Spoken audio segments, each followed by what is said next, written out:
Hello, friends. We are back. Syed and I are back. We talked about our democracy, election, electoral process, voters. Briefly, we set the stage last time.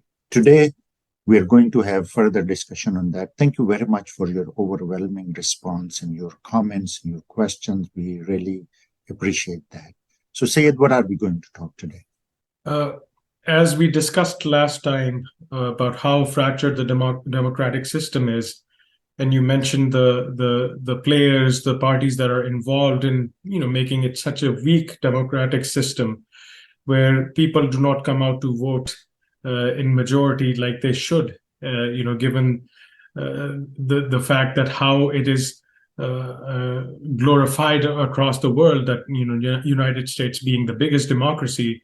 And the pioneers of democracy, and given that fact, the voter turnout is not as much as it should be. That was one factor that we talked about, and then the other thing you mentioned was about Citizens United, how that has completely changed the landscape of the electoral process, democratic system, and the democratic system in the United States. How the candidates, desperate candidates that need campaign funding, are being used by these political action committees that fund them, and then later on they hold their strings and make them represent their own ideas and interests rather than representing the interests of the common American man. So a lot of people are not aware what happened when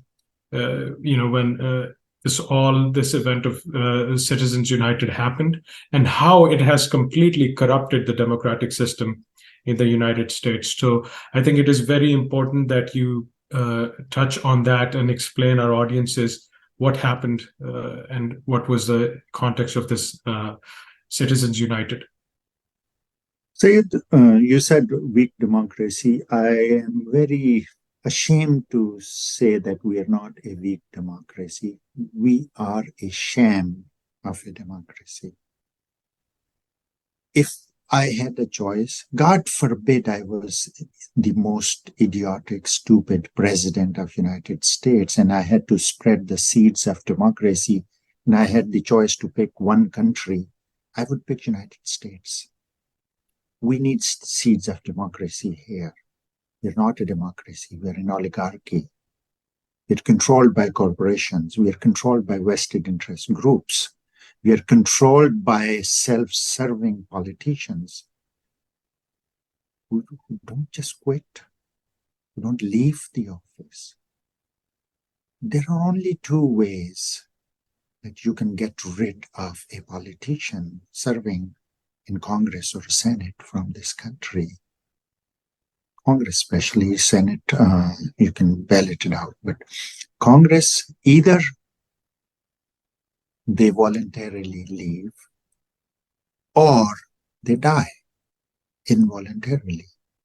God gets sick and tired and they are called.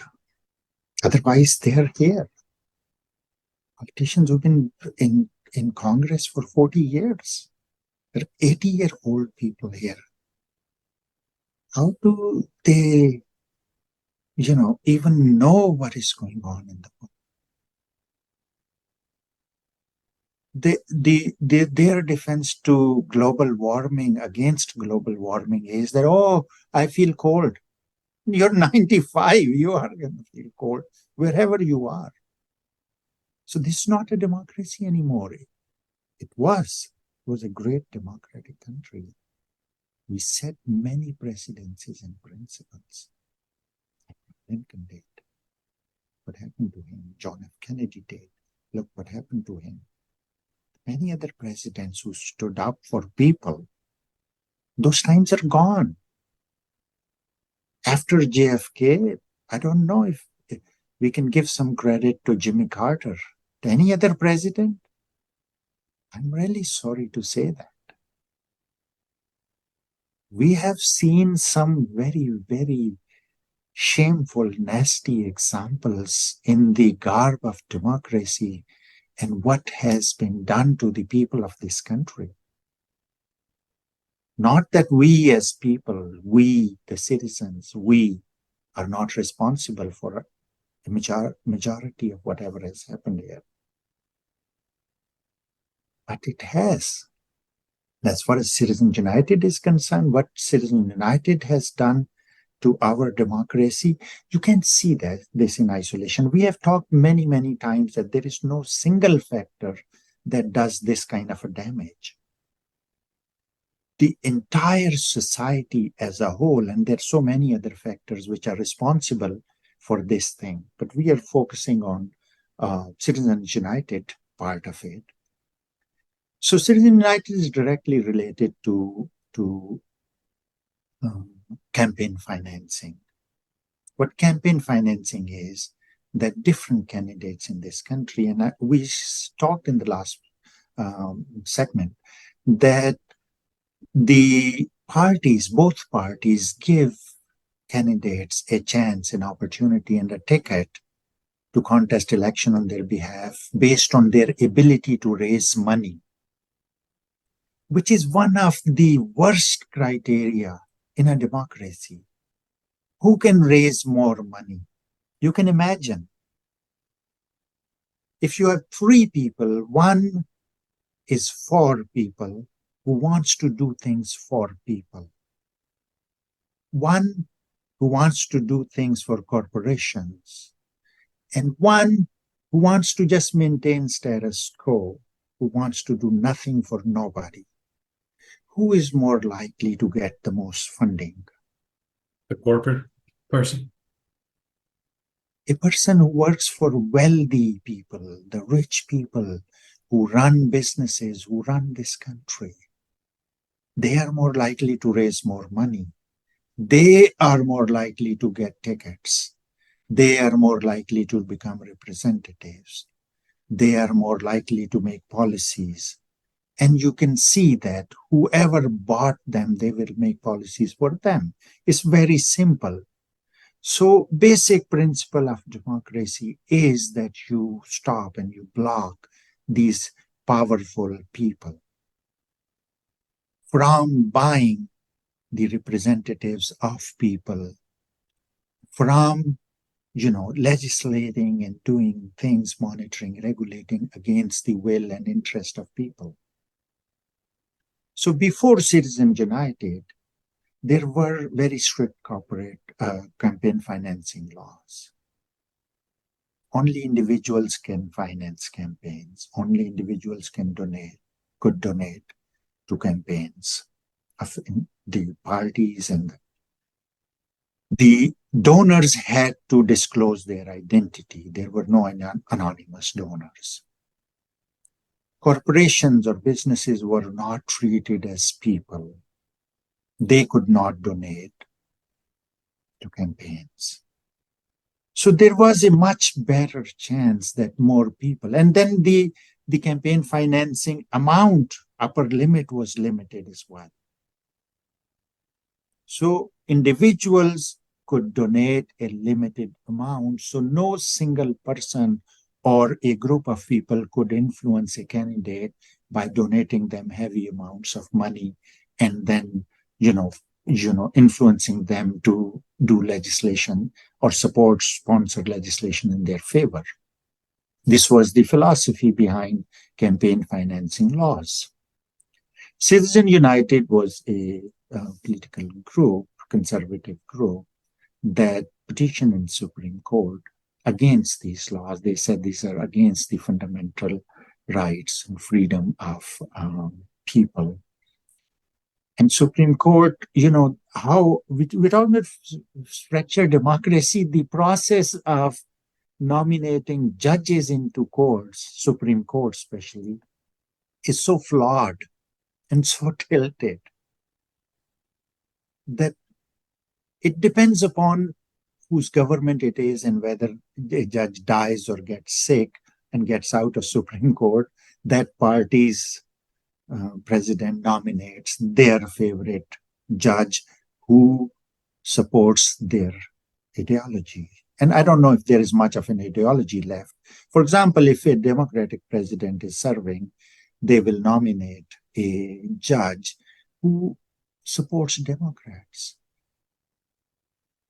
So it is purely incidental in which president's time most judges die or, pull out of court because they get sick or whatever reason. And that's what determines where Supreme Court and how Supreme Court will rule. If they're more conservative judges or Republican judges. Because of political correctness and euphemism, we don't call them Republican judges and Democratic judges.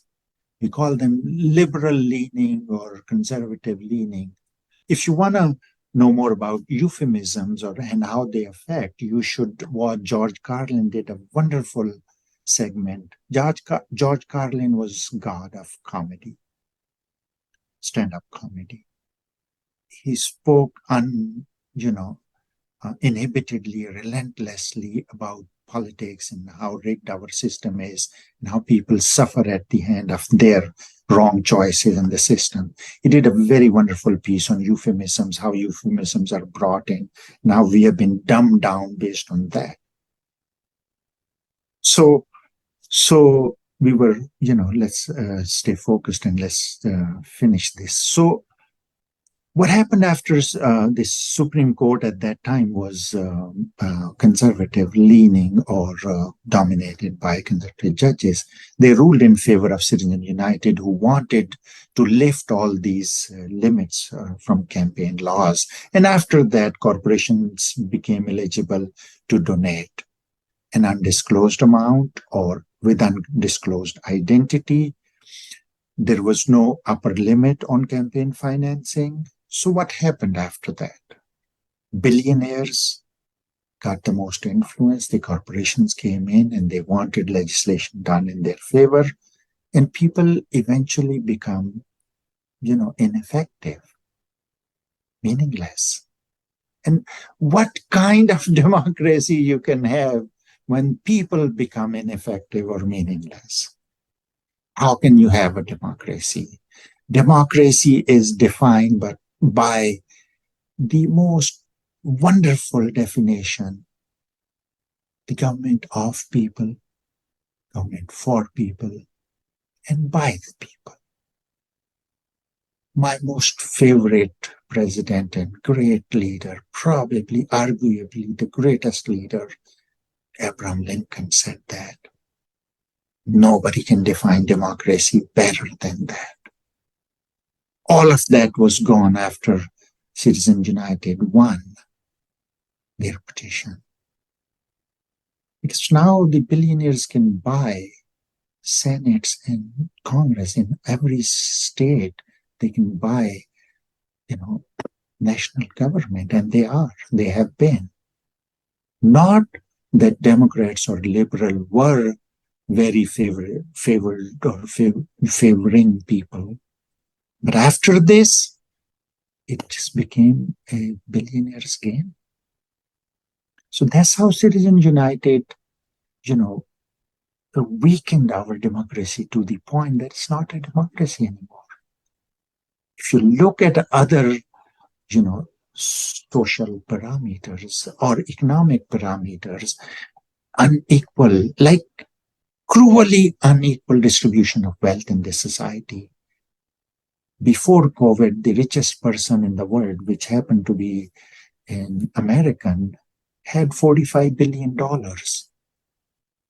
After COVID, like 3 years, merely 3 years' time, actually 2 years, the richest person in the world had more than $200 billion. That is the result of legislation you do, the tax laws you write, the fiscal policy, the monetary policy, the inflation. As the value of dollar is going down and you're printing more currency which has no weight behind it, your money becomes worthless. And when government does that and there is no check, when both parties covertly, connive and conspire against people, then what is the democracy? So that's what happened. That's one of the factors. In next segment, we will talk about other factors which have very adversely affected our democracy. And we here in United States write the precedents, which, since we are the leaders of the free world follows that, and free world being democratic world. All those countries that follow the precedents of United States are told the line, they are only free, all the other countries are evil or whatever. Russia has election, they are like horrible dictators. Iran has election, they are horrible dictators. Other countries are, because they don't toe our line. So that's what our democracy is today. Let's continue our conversation. I invite our viewers to give us their feedback, ask questions. If they want to participate with us, they're very welcome to join us anytime. Ziad, final words.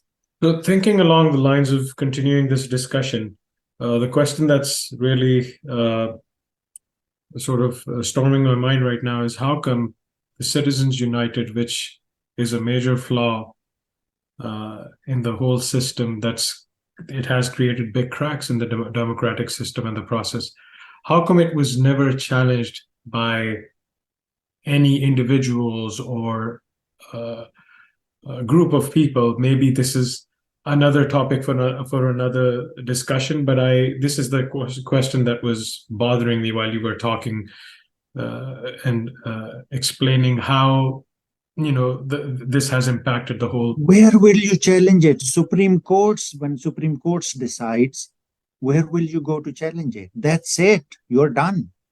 Supreme Court gives a word. That's why they rigged the Supreme Court judges' nomination process. You have nowhere to go. You're essentially done. I don't want to use the word that I want to use for this, what happened to people after Citizens United. If you want to know, you can talk to me offline. But that's essentially what it is. When Supreme Court does it, you can only relax and enjoy. It's done. You have no other option. So it cannot be challenged at all? Where? Where will you challenge? In the Supreme Court again, it cannot be challenged? Supreme Court cannot review Supreme Court's own decision. On what ground? You need to have some ground. It means you need to tell Supreme Court that your decision was flawed. You should review your own decision and come up with a different decision. Because of what? And parties don't want, they're getting all kind of money from everywhere. Why would parties want to challenge it? And which individual can go and challenge it in Supreme Court? Who has that kind of resources? So basically the democratic freedom and all these glorified things that we talk about as a democracy, for the people, everything has been doomed. For basically people are colonized for good. It's a lovely talk, and people will be, and people are forever. America became a legendary country. It became the most beautiful, most powerful, most free country because people stood up. People stood up against the colonizer, the greatest power at that time. And people defeated that. That's what made America great. Will America ever be great again? It's yet to be seen. We will see. We will talk about these things next time. Citizens United is not the only thing that has done this damage. Supreme Court is not the only thing that has done damage. We'll talk more about these as well as other things in our next segment. Thank you very much for joining us. Keep watching, keep giving your feedback, keep supporting us, and we will come back with more about our democracy.